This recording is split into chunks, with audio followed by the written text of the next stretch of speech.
وعن أبي أمامة رضي الله عنه أن النبي صلى الله عليه وسلم كان إذا رفع مائدته قال الحمد لله حمدا كثيرا طيبا مباركا فيه غير مكفي ولا مودع ولا مستغنى عنه ربنا.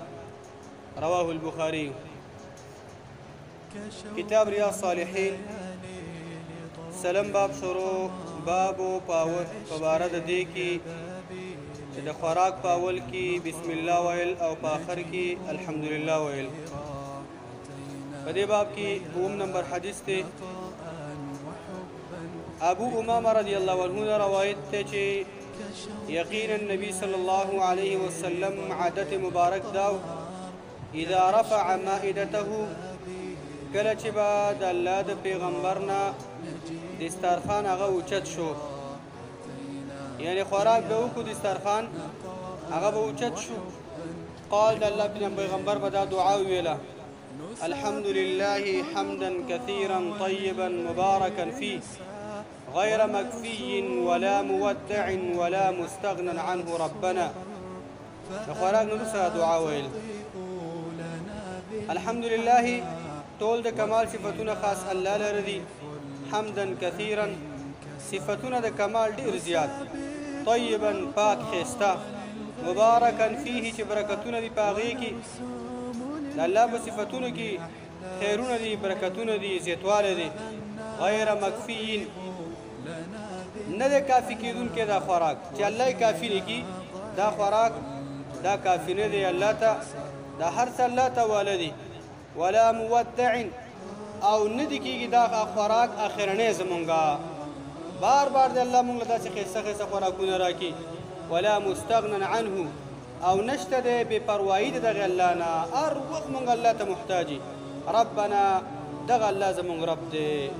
دا هم ښایسته دعا ده مزیداره، یادولې پکار دی. دا بل حدیث دی معاذ ابن انس نه روایت دی. دا وی قال رسول الله صلی الله علیه وسلم د الله پیغمبر فرمایلی دی من اکل طعامه چا چې خوراک وکړو فقال پس اوی دا دعا وی خوراک نه بعد الحمد لله الذي اطعمني هذا ورزقنيه من غير حول مني ولا قوه.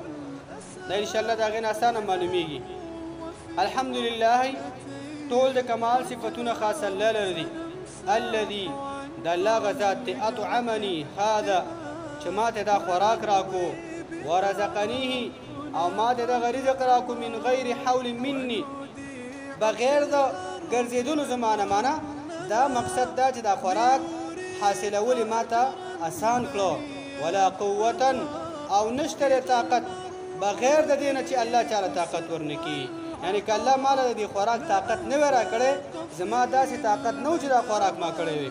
د دې خوراک طاقت الله ما الله کو. ډېره ښایسته دعا په دې ده چې وګوره دې زیري ته الله پیغمبر فرمایي چا چې دا دعا د خوراک نه وروسته ویله غفر له ما تقدم من ذنبه، دغې سړي ته به د بخښنه به وکړه چې د هغې ګناهونو چې دې نه مخکې کړي دي. ډېره اسانه دعا ده والله چې سړی دا دنیا هم ټوله ورکړي که نه، او دا دعا د سړي په ژوند کې نه وي که نه، نو هېڅ هغه ژوند ګوره مزه نه کوي. د خوراک نه بعد دا دعا الحمد لله الذي اطعمني هذا ورزقنيه من غير حول مني ولا قوه. ډېره اسانه دعا ده الحمد لله الذي اطعمني هذا ورزقنيه من غير حول مني ولا قوه. دا یاده کوي اته کاله سړي په اسلام کې شي دا دعا یې نه یاده، سل کاله شوي دا دعا یې نه یاده. ولې د درس نه هر سړی تښتي، هر سړی کوشش کوي که چېرته داسې مواد تقسیمېږي. د دنیا یو لالچ شوی دا به کتلي چې هر سړی به شي دوه غونډه به څلور جوړ کړي، هر سړی به حاضرېدو. الله پیغمبر فرمایي هر ټیم موږ تاسو خوراک کوو او د خوراک نه بعد دا دعا څوک وي الحمد لله الذي اطعمني هذا ورزقنيه من غير حول مني ولا قوه. د الله پیغمبر رښتینې ژبه ده، رښتینې ژبه ده. هغه به ټول ګناهونه به د الله دې نه مخکې څه کړي الله به ته ټول معاف کړي. او ډېر اسان هم ده، دا یادول پکار دي. بل حدیث کې دا دعا هم راځي. ابو ایوب انصاري وی په دې کتاب کې دا حدیث نشته دی. وی نبی صلی الله علیه وسلم وو اذا اکل و شرب، کله چې به الله پیغمبر خوراک وکړو څښاک به وکړو دا دعا به ویله الحمد لله الذي اطعم وسقى وسوغه وجعل له مخرجا. دا روایت د ابو داود او نسائی وغیرہ روایت کړی دی. د دې اسناد هم صحیح دی.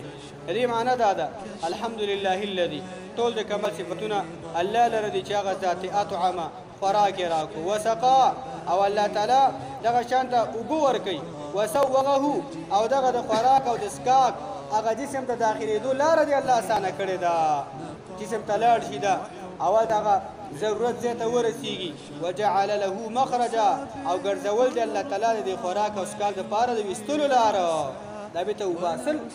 هغه چا راته تپوس وکړه چې د چا دغه شان ته ډک بول نه کېږي، د چا تش بول نه کېږي. هغې تپوس وکړه چې خوراک وکړي خو بېرته ایستلو هغه لاره بنده شي، ته لاړ شه هسپتالونو ته. نو دا دعا د خوراک نه وروسته د الله پیغمبر ویله چې الحمد لله الذي اطعم وسقى وسوغه وجعل له مخرجا. یوه بله دعا هم ده خو هغې دعا په حدیثونو کې لږ کلام شته دی، اضطراب او ضعف او کمزوري پکې ده چې هغه دعا دا ده الحمد لله الذي اطعمنا وسقانا وجعلنا من المسلمین. دا دعا هم راغلې ده خو روایتونه لږ کمزوري دي. دا درې دعاګانې يعني درې دعاګانې چې کومه ته اسانه هغه زده کوي. یوه ده الحمد لله حمدا كثيرا طيبا مباركا فيه غير مكفي ولا مودع ولا مستغن عنه ربنا. بله دعا ده خو د دې دعا سره ده د الله پیغمبر فرمایي دا دعا چې د خوراک نه وروسته چا وویله ټول ګناهونه به الله معاف کړي. دا یې زده کوي الحمد لله الذي اطعمني هذا ورزقنيه من غير حول مني ولا قوة. الحمد لله الذي اطعمني هذا ورزقنيه من غير حول مني ولا قوة. دې دعا سره دا فضیلت راغله چې ټول ګناهونه به د الله معاف کړي. الله موږ تاسو ته معافي وکړي. بله دعا نور کتابونو کې دا هم راغله چې الحمد لله الذي اطعم وسقى وسوغه وجعل له مخرجا. الله دې موږ تاسو په جو باندې دین آسان کړي او الله دې موږ تاسو په جو باندې دغه شان ته حق بیان کړي. الله دې موږ تاسو ټول ژوند د قرآن سره په تابعدارۍ کې عمل کې او خدمت کې تیر کړي. وصلی الله علی نبینا محمد.